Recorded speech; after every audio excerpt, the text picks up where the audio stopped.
महाभारत कालीन समय में धर्मराज युधिष्ठिर भगवान श्री कृष्ण से कहते हैं, हे भगवान, मैं आपको कोटि कोटि प्रणाम करता हूँ। अब आप कृपा करके चैत्र शुक्ल एकादशी का महात्म्य गाइए। भगवान श्री कृष्ण युधिष्ठिर से कहते हैं कि हे धर्मराज, ये प्रश्न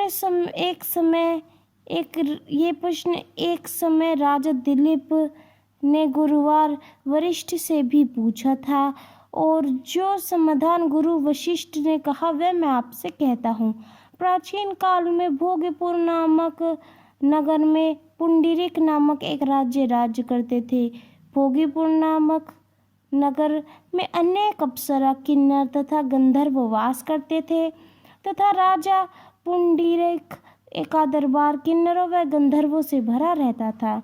जो गायन और वादन में निपुण और योग्य थे, वह नित्य की ही गंधर्व और किन्नर का गायन होता रहता था।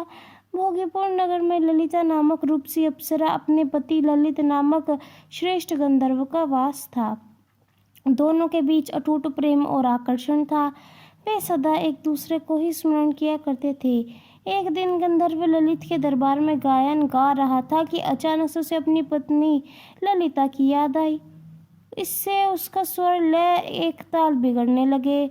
इस त्रुटि को कटर्क नामक नाग ने जान लिया और यह बात राजा पुंडरीक को बता दी। राजा को गंधर्व ललित पर बड़ा क्रोध आया।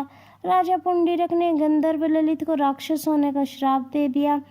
ललित सहस्त्र वर्ष तक राक्षस योनि में घूमता रहा। उसकी पत्नी भी उसका अनुसरण करती रही।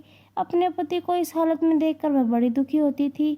कुछ समय पश्चात घूमते घूमते ललित की पत्नी ललिता विंध्य पर्वत पर रहने वाले श्रयमुख ऋषि के पास आई और अपने श्रापित पति का व्रत वर्ण सुनाने लगी।